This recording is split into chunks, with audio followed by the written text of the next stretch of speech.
thank you all for coming and listening to my talk today.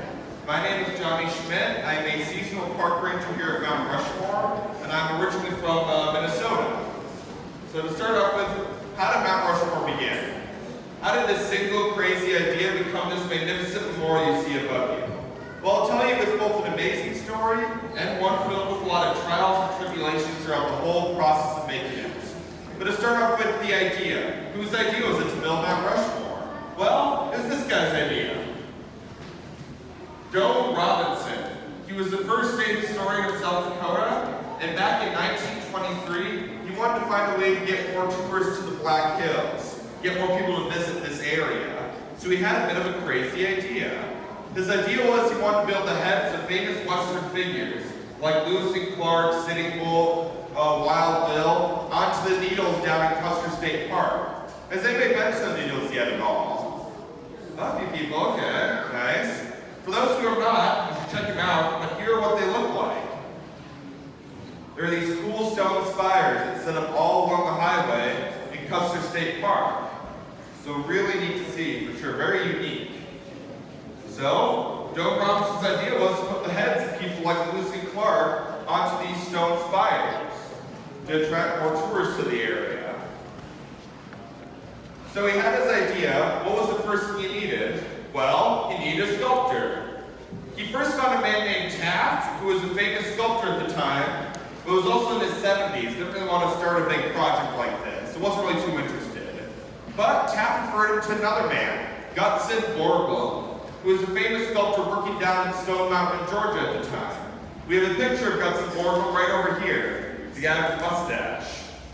So, Doane Robinson sent him a letter asking if he'd be interested. It was kind of a good time for Borglum because he started having disagreements with people working on Stone Mountain about how it was going to look, how it was going to come out too, and then also how much money it was going to cost. Because of all those issues, eventually Borglum was actually kicked off that project. But there's a silver lining in everything, because then he got to come work at Mount Rushmore. So he got something kind of good out of it. So when he first came into the Black Hills, he saw the needles and he said, I can't work on these. Nature's already formed them too perfect already. I don't want to do anything to them. And also he worried if you put the heads on there, they would erode away too quickly and fall right off within a couple decades. So that was not going to work out for them. So they spent about 2 weeks going around the Black Hills until they came upon Mount Rushmore. And here's what Mount Rushmore looked like before they carved the heads into it. So kind of neat to see. So yeah, imagine being Borglum and seeing this mountain and saying, I'm going to carve 4 giant heads into that. You have to be a bit crazy for sure. Or visionary, whichever one. And you might be wondering, why did he carve onto Mount Rushmore? Why did he choose this mountain in particular? Well, he chose Mount Rushmore for 2 main reasons. The first reason was that it was made out of Hardy Peak granite, which is granite that erodes very slowly over time. So it lasts for a while. So in other words, this is going to last for another 10,000 years at least, which is pretty amazing. Then also, it faces southeast. So every day when the sun rises, it can shine right on the faces. So that's a nice little touch there. So Borglum had this mountain now. But he didn't really like the idea of Western figures. He thought, hey, Western figures are kind of cool and interesting, but they only really matter to people out west. He wants something that matter to people all around the U.S. So people from Maine to California want to come here and see it. So that's what he thought of, the presidents. And he picked the presidents out himself, and he picked them each for a specific reason. So he chose Washington because he considered him the foundation of the country, being the first president. He picked Jefferson because he considered him the expansionist of the country with buying the Louisiana Purchase. He picked Lincoln because he considered him the preservationist of the country, preserving it during the Civil War. And then he picked Teddy Roosevelt because he built the Panama Canal. And Borglum saw that as developing the country and really admired that. So he thought these 4 presidents best represented the past 150 years of American history at the time. So they have their presidents now and they have their mountain. They need one more thing, funding. And that's when I started running into some issues. They realized they couldn't get that much funding from South Dakota, so they realized they need to go to a different location. They need to go to the federal government. And that's where these two come in right over here. This man, Senator Peter Norbeck of South Dakota, this man, Representative William Williamson of South Dakota. These two were influential in getting the bill passed through Congress that supported the funding for Mount Rushmore. It took a number of years and a lot of dealing, but they finally got the bill passed. How the bill worked was that for every $1 donated by a private citizen, the government would match it with $1. It was supposed to be evened out. So it was supposed to cost $500,000 in total. Half from the federal government and half from private citizens. Pretty simple, right? This is where things started to collapse right away. Because at the time, Borglum had a lot of wealthy friends he thought would donate a lot of money to the project. But a lot of them actually didn't donate that much money at all. A lot of them didn't really even care about Mount Rushmore. So kind of a kick in the face to Borglum himself. And then, in 1929, to make it even worse, the stock market crashed and the Great Depression started. So people all over the country did not have a lot of money to donate, so they kind of lost that kind of source of money right there. So they had to go back to the federal government again and again, because they kept running out of money constantly. It'd be a constant battle back and forth between them. And it made the process take a lot longer than it needed to. Sometimes they'd be working on Mount Rushmore, have to stop for a month so that Borglum could go get more money, and then start up again a month later, because they kept running out of it. But in 1927, they first got the funding, so they're ready to begin. What's the first thing to do? Well, build a sculptor studio. You are in the sculptor studio right now, but the second one. The first one was built right up the hill at the Borglum View Terrace, right up there. And while Borglum liked it up there, he had a problem. Tourists like to come visit him every day to ask how it's going, or just stop by, say hi, you know. That was kind of a problem, because it kind of distracted him from getting his work actually done. So what he did was he actually built a second studio, this one right here in 1939, so that he could work down here in peace while the tourists would go up there and leave him alone. So I guess kind of a simple solution to fixing it in some way. But once he had his model, how did he transfer his model onto Mount Rushmore? So how he did it was he built his model 1/12 the size of Mount Rushmore. In other words, 1 inch on here equals 12 inches up on there. And if anybody knows 12 inches, that's a foot. So in other words, 1 inch on here equals 1 foot up there. Pretty simple. Because a lot of the workers working for Borglum, they're not really mathematicians. They don't want to calculate numbers all day. This made it easier. You can simply measure down 5 inches on this model, send it out to the top, and then just measure down 5 feet. Pretty easy to follow. But you might be wondering how they exactly get the measurements of the mountain with hanging down with the faces. After this. So they decided to use a pointing system for that, which is this object you see right here. Show everybody. So how this pointing system worked is that they had put it on top of each of the president's heads so that they could rotate around different degrees. You can see one on top of Lincoln's head right now. So they put it on top of the heads, then rotate it down, and use this thing hanging down called a plumb bob. That hang down, so right now it's measuring down to my nose at the moment. On Lincoln, it's measuring down to his eyebrow. So Borglum would take hundreds of measurements of this thing all across these faces right here. Then once he had his measurements, he'd send people up to the top, and they'd just use a larger pointing system up at the top to measure down not in inches, but in feet. I have a picture of them doing that right here. There you go. So you can see the pointing system on top of Jefferson's head, actually. That's measuring down from the faces. So you get the exact measurements they need. But of course, it kind of sucked for the kid who had to run up and down the mountain every day to tell him the measurements. Let's hope he did not forget it going up and down, or else he had to run back again. But you know, he was a young boy, so he had a lot of stamina, so he got through it. Yeah. But pretty good way of following through. So once they have the measurements of the mountain, how is that did they actually carve it? Well, originally Borglum wanted to start chiseling away on the mountain, but he realized that would take way too long. That'd take forever to do. Didn't want to do that. So a friend came to him and said, hey, I have another idea. You should use this.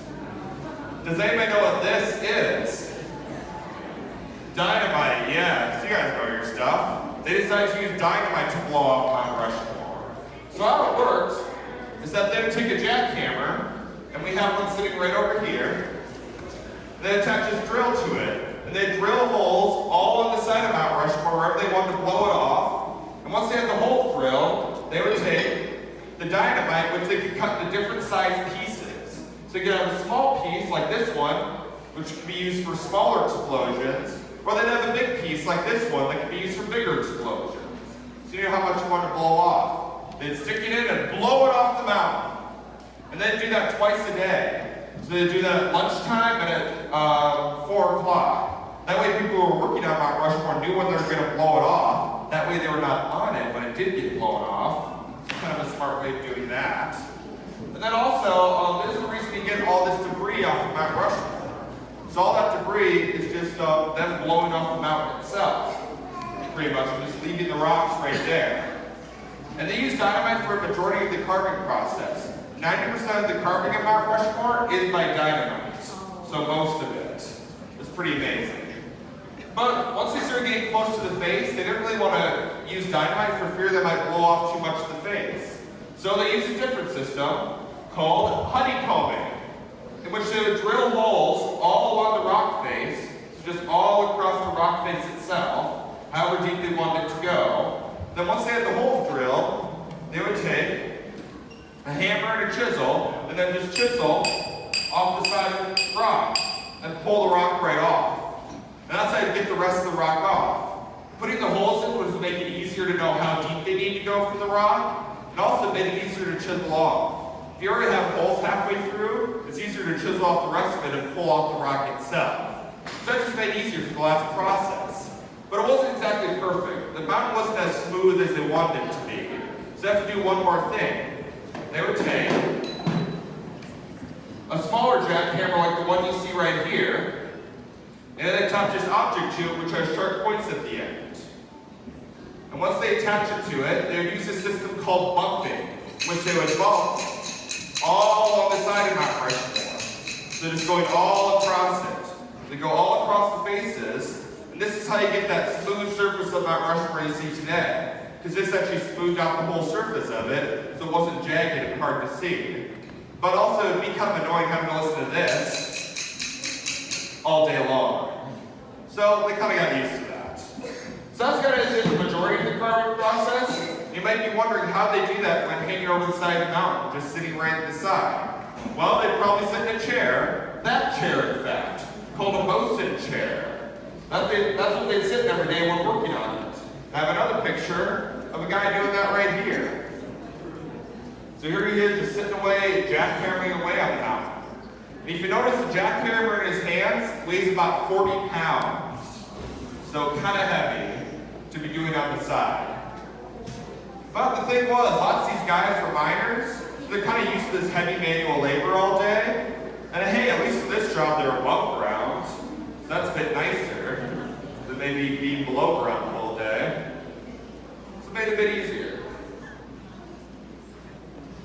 So yeah, a pretty simple system to follow. Even with that though, they still ran into some problems. One was that they couldn't really work in the winter time. Oftentimes they have to stop in November or December, wait all winter, and then start up again in the summer. Then hopefully have enough money in the summer to keep going with it. So that always made it take longer. Another problem they had was actually when carving Mount Rushmore. Originally, Thomas Jefferson was supposed to go on Washington's right side, so his other side. So what happened was they first started carving Washington on Mount Rushmore, then started carving Jefferson onto his right side. But a problem emerged. A crack ran right through Jefferson's face. A big crack. So very noticeable. And Borglum thought, what are we going to do about this? How are we going to deal with the situation? And he determined, you know what we're going to do? We're going to stick his face full of dynamite and blow him off the mountain. And that's what they did. So they blew his face right off the mountain and just moved him over to Washington's left side. So a pretty easy fix right there. Another problem you might have noticed is that on this model, they seem to have bodies attached to them. But on Mount Rushmore, they don't really have that. The reason for that was what I mentioned earlier, funding. They kept running out of money all the time. And because they kept running out of money, they had to just kind of focus on the faces. By the time they were getting done with it, the government was saying, you know what? We have the faces, let's just get done with it. We've already spent too much time on this. So they kind of had to abandon doing the bodies on here. So I was saying they could never get done on there. But hey, I think the faces still look pretty good for sure. But even with all the hardship, the money issues, the carving problems, they finally got done with it. As I mentioned earlier, they started in 1927 and they finished in 1941. And as I mentioned earlier, the original planned cost was supposed to be $500,000 and it'd take 5 years. And in ended up taking 14 years and costing about $1 million. So twice the amount they originally thought. And about 85% of that money came from the federal government itself. About 50% from private citizens. So not exactly as evened out as I would have liked it to be. But to me, I think it just shows the tenacity of many of the workers at Mount Rushmore. Not just Borglum, but all of the 400 workers who worked on it. Because throughout the whole process, people were telling them, you're not going to get this done, you're going to mess up, you won't have enough money to get this, how can you even carve these faces on there? There's a lot of doubt around the project, and people telling them, you're just not going to get this done. But all the workers were really optimistic people. They knew that if they pushed through this and saw it through the end, they could achieve something amazing. And because of their hard work and tenacity, we have this amazing memorial that we can come to every day. And I think that is something very special, and something we should always remember when coming to Mount Rushmore. And with that, I want to thank all of you guys for coming and listening to me today. If you have any questions, I can answer them afterwards.